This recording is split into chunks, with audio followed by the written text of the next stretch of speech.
Welcome to Liberty Action Alert with Greg SELTZ, sponsored by our friends at the Lutheran Center for Religious Liberty here in Washington, D.C. A program that cuts through the chaos and confusion in the culture today by talking to kingdom citizenship, bold biblical principles for a robust public Christian life. And now your host, Dr. Greg SELTZ. Good day, Washington, D.C., and friends of the program all around the country. I'm Greg SELTZ. Welcome to Liberty Action Alert, where every week we try to cut through the noise and take on the issues, especially the public issues that matter to you, people of faith. We try to rely on the wisdom of the Word of God for the sake of the culture and the mission of the church, or as we like to say here at the LCRL, we're trying to put our temporal liberties to work for the sake of the eternal liberties of God for all. Today, I don't mean to be this direct, but don't let Disneyland, the Disney enterprise, direct your children's imagination. Why is Disney weighing in on who Jesus is at Christmas time? And so parents, what are you going to do about it? That's what we're going to talk about today. Our guest is Kristen Collier. She has a BA in English Lit from Concordia University, Ann Arbor, but she and her husband are in the digital realm full time. And Kevin is an animator, historian, award-winning illustrator. Kristen is a 2D animator at Collier Animation Studios. And they are also the Roku developers of Creative Motion Network, a free cutting-edge indie Christian Roku channel. And you've also started a studio at the local church. And Kristen, I'll let you talk about that in a minute too. But I just want to say welcome to the Liberty Action Alert. Thank you, Dr. SELTZ. Well, it's great to have you. And the reason why you and I came into the same orbit was this month. There was this thing that both of us were made aware of, where Disney, at the end of their parade, which for 50 years, I can't remember how long it was, ended. It was a Christmas message, and it was talking about the Christmas story.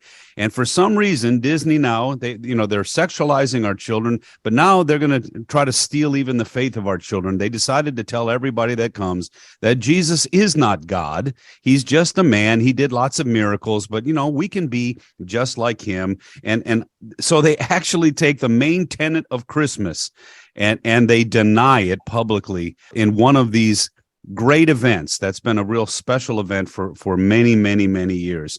So you became aware of that and you wrote an article for the Christian News Service. So talk about what's going on in this Christmas parade and why this is so nefarious.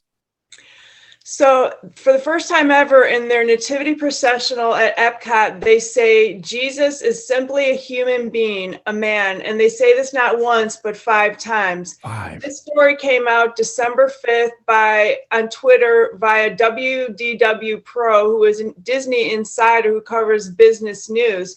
This was told to him by Joshua Harris, who is a Disney former graphic artist and Epcot historian. So I was able to get an exclusive interview with Joshua Harris for Christian News Journal and covered this story last week. And it's just beyond the pale. I mean, what could be more blasphemous and a line of demarcation than saying Jesus is simply a human?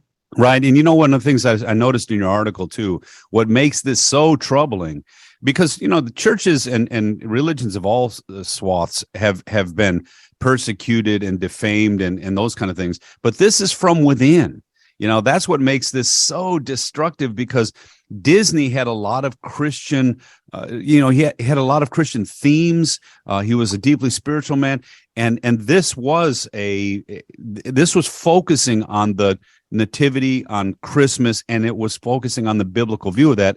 And Disney just decided, you know what, we're going to actually speak against this. We're going to actually say a whole different meaning to this. That's crazy, from within. Isn't that what made it so troubling for the person you interviewed? Right. Joshua Harris, as I said, he's an Epcot historian, former Disney graphic artist. He was in the processional for years, participated in it, and he said actually it was a spiritual apex of his year. He was so blessed by going to this event. And so somebody who is an insider tipped him off how this this text had changed this year. Right. And you can go on Christian News Journal and see my article and actually see the video of the reader saying Jesus is simply a human being, a man. And like I said, he says it 5 times. And he just wants to get the point across, doesn't he? Yes. While Christian News Journal, where can they go get that? Can you give the website? It's christiannewsjournal.com, and it's one of the top articles. So, Okay. They can get it right away then. Yeah, Disney openly blaspheming Jesus. Yeah, and so you can read the full interview there. And Joshua said that people said to him, well, what do you expect? Bob Iger is a Jew. And his reply was, he's a secular Jew.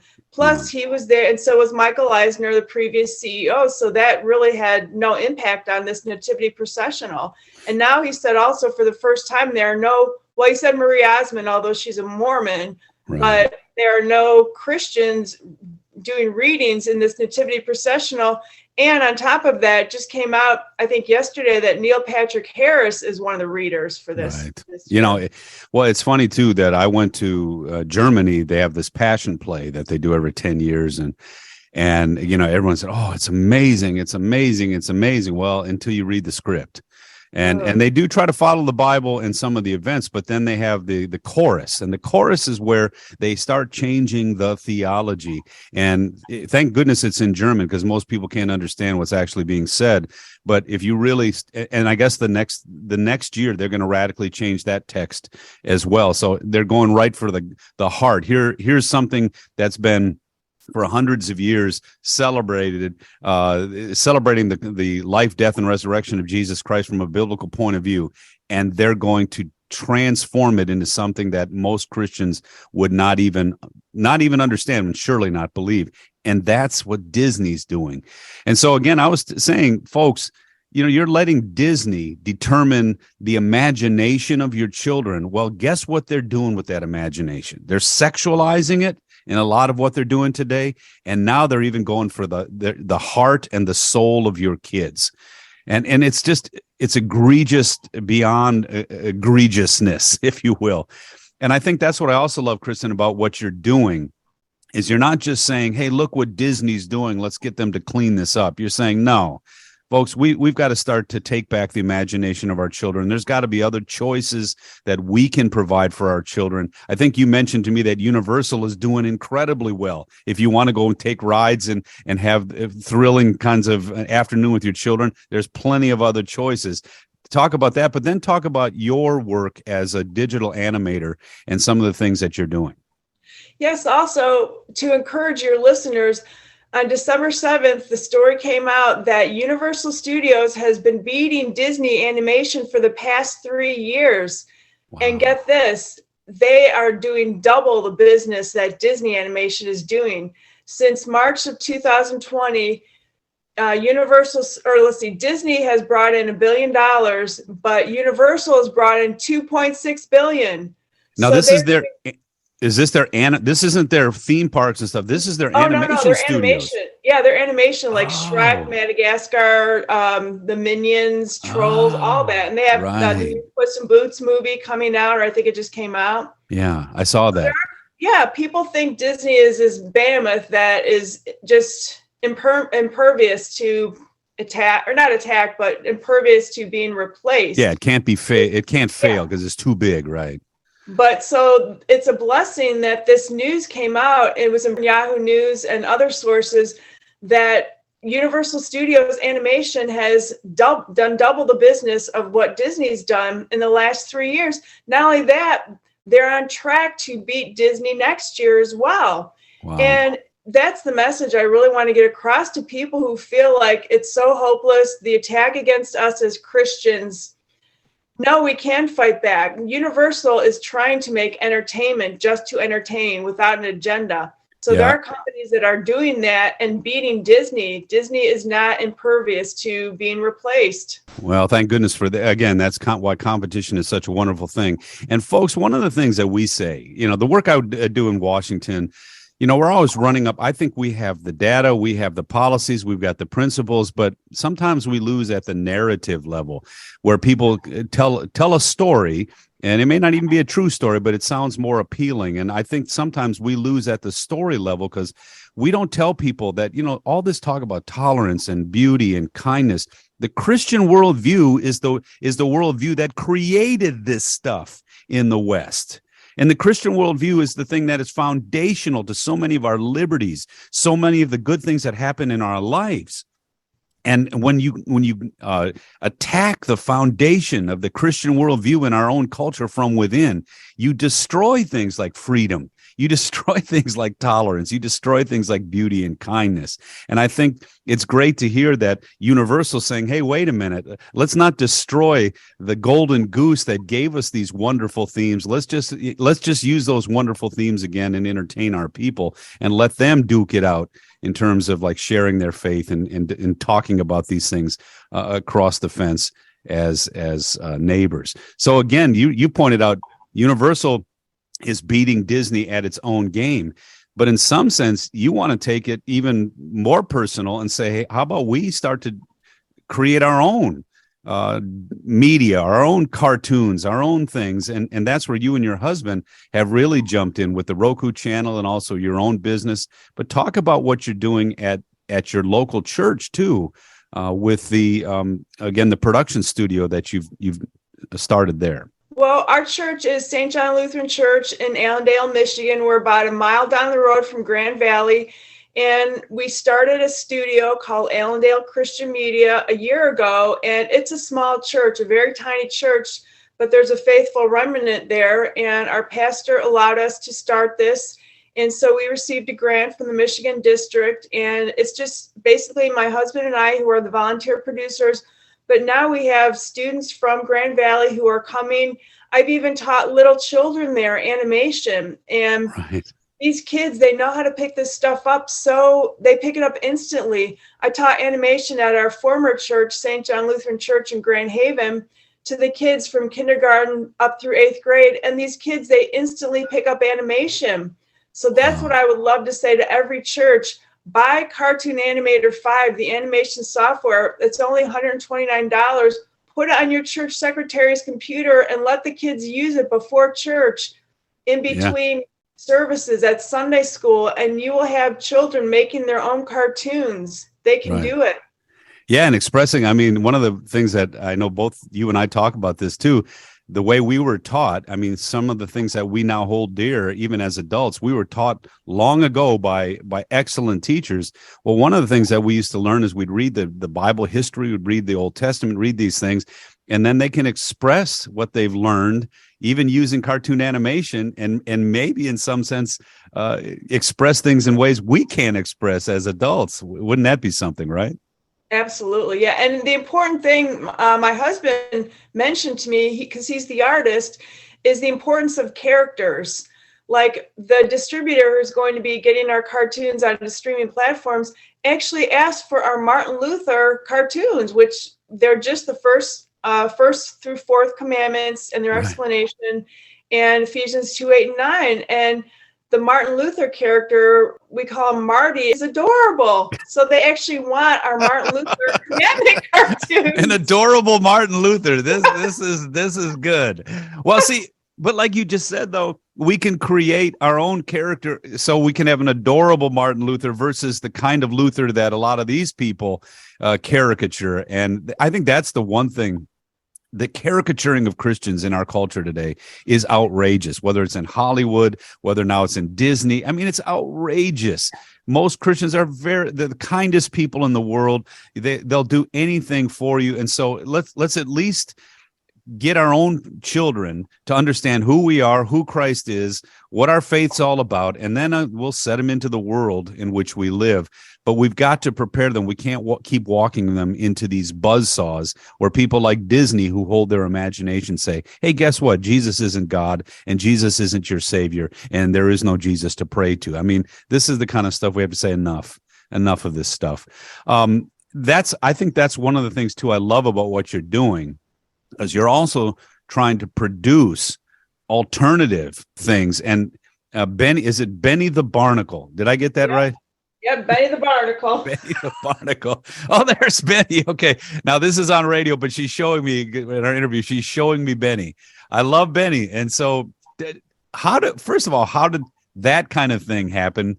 Because the folks that you've got to, as part of your, is it Corbin Benson's part of it? I loved him from Psych. And I know he used to be the ish guy on TV too. But I love him from Psych.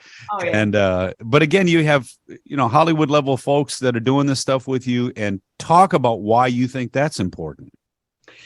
Well, look at it this way. Why was Disney able to buy Marvel and Star Wars? People certainly don't like Mickey Mouse more than they like the Avengers and Star Wars. And it's because of the animation. So that's for you numbers people out there, just look at the numbers.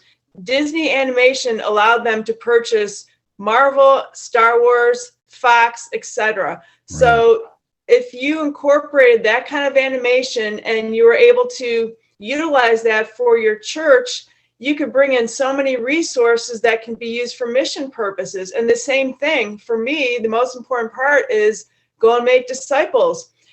And we go make disciples of all nations. As we know, that includes children, which is why we do infant baptism. Right. So if you want to cast the net wide, it's animation. Animation is the most powerful and influential form of art and media in history. Again, that's why Disney was able to buy the more popular Marvel and Star Wars. We all know that adults go and see a Disney movie, unsaved adults with no children. Right. Most children are not going to watch a sermon. They might. And unsaved adults may or may not watch a sermon. But if we want to go and make disciples and reach the biggest amount of people, animation reaches adults and children. It's like eye candy. And if you're a clever writer, you might be able to lead them to the Lord. So for me, that's the most important part, is the evangelical purposes of that. Well, this just hit me. My grandfather and we used to watch Bugs Bunny together, and he watched it with me, and we laughed, because Bugs was always, and a lot of people said that it was written for adults. I mean, it was actually an adult cartoon, and you're exactly right. We loved watching it together. I was a little child at the time, but my grandfather watched with me, and we laughed and laughed and laughed. And even, later on during the day, we might actually say a line from what we saw that morning, and it would make us laugh again. So you're absolutely right. And I've even noticed when I watch a lot of these movies today, animations where people are slipping in these cultural themes in ways you're like, wow, what just happened there? And it's in these characters. Mm-hmm. And some of the people who've been watching this stuff a lot more closely than I have noticed that this stuff was happening 20, 30 years ago. And now it's actually just blatant. Now they're actually just in their Disney parade saying Jesus isn't God. I mean, they have no shame. But again, like you said, we've got to get back into that. We've got to get back into that realm and start competing because we have this incredible message, and all it takes is learning excellence. And what did you just say? Creative writing? No, you used a different word. Well, it's like eye candy. Yeah, clever writing. Clever writing, yes. Think of the unsaved person. They're at home watching TV, flipping around the channels, and they see a beautiful cartoon with a cool character like SpongeBob or Fred Flintstone. And they're going to click on that. And if the writing is clever, you might be able to lead them to the Lord, where if they see a sermon, they may or may not watch it. Right. And a child pretty much isn't going to watch it. So unless they're in your church, if they're watching online, you can grab their attention with the animation. If it's a cute character, it's like eye candy. Yeah. And then the themes like faith, family, freedom, the kinds of things that are precious and that do hold and that we know are good, not just for, even if you're not a Christian, these are good for you too. And so those are themes that we want out there in the public square. And again, my work in Washington is just to make sure that you have the freedom to do that, and you're not coerced by government, or you're not prevented. And we're starting to see that they're willing to prevent our message from getting out too. Well, that's why I wanted to talk to you about this today, because they're taking things that are precious, and even from within, they're nefariously going after those major themes that we hold dear. But then also I wanted to have you on today to talk about how you're fighting back, which is you're jumping into that digital realm. Before I let you go today, how did you, Benny the Barnacle, you got to tell me a little bit more about how this all happened and how you got the people to come on board to do the voiceovers and stuff like that, because a lot of people who are Christians who might be very talented in these realms, they think of those as daunting tasks, and it just seems like you're just taking it one step at a time and making it happen. No, I learned animation during the lockdown. I was 51 years old, so if I can learn it, anybody can learn it. Okay. And that's why I recommend the software Cartoon Animator 5, brand new, just came out. It's only $129, and I just spent a lot of time learning this to make this cartoon. It's Benny the Barnacle is 24 minutes long, and basically almost everybody in there is a volunteer, and I just took the time to make the cartoon, and that's how it came about. So that's why I say every church, I really recommend get it. You don't even have to learn it yourself because the kids can instantly pick it up in their tutorials. Right. And that's how we turn things around in media. Well, and so did you write the cartoon too? I mean, did you and your husband collaborate on this, and then you did the animation, and then how did you get the people? Did you just call some of these folks and say, "Hey, would you help me on our cartoon?" Well, how did that work? Yeah, Kevin is the writer, and there's a gentleman actor named Robert Shepard. He's known for the hearing assist commercial where it says "I love you," and then he pretends he can't hear, and then so his son says, "I love you, Dad. I just want to hear you say it again." Right. Familiar with that. So we basically have gotten to be friends with him, and he's been in several movies with Corbin Burnson. So he helped us line that up. He's Obadiah the Ancient Oyster and Benny the Barnacle. And the other people, we've just kind of Creative Motion, our Roku channel was a magazine previously, and we covered Christian entertainment news. And so that's how we kind of got to know these other people like Venus Monique and Todd Terry, who are on the hit Christian crime show Vindication, which I have to say is an excellent show. It's the best Christian show out there. Very well done. Great. Well, I just think it's exciting, and it just shows, again, the possibilities. And I think, so having you on today, we wanted to make sure that people knew about some of this stuff. Again, you can't just serve your children up to this anymore. I mean, we saw what Disney was willing to do when they took on the government of Florida. They want to sexualize your children. There's no doubt about that on their terms. And we say, no, that's the parents' role and that's the church's role. That's not your role, Disney. It's not the government's role either, by the way. And then again, they're the hearts and imaginations of our children. We can't just deliver these up now when they're willing to be so crass and so unfaithful to the main message. But I love what you're doing. You're saying, and let's get back into that space. I mean, we can compete in that space. We can create stories that are compelling, and not just to our children in the sense of Christian children, but to all people, because these are compelling messages that are for all people. Because Jesus is the one who said, if you abide in my word, you will know the truth, and the truth will set you free. Well, I don't know anyone that doesn't want to live freely, joyfully, kindly, tolerantly. Well, that all comes from faith in the God who made us and redeemed us. Kristen, any other final thoughts about the challenges that are before us or the opportunities that are before us? Well, I just want to mention that Benny the Barnacle is going to premiere on our free Roku channel, and you have to have either a Roku TV or device to watch it. And then after that, it'll be taken down while we await distribution on the larger platforms. So people will be able to see it. And like Lou Graham from Foreigner is in it, Marta Kristen, who was Judy in Lost in Space, all believers. And wow, it's just a fun cartoon. So we will promote it on the LCRL's website, and we will tell people to watch. And if anything, we'll try to help them find it long after its debut. So thanks again for all you do. Thanks for making me aware of what was going on down in Disney. And I hope and pray that you get a platform to tell other folks about this as well. Thank you, Dr. SELTZ. Have a great day.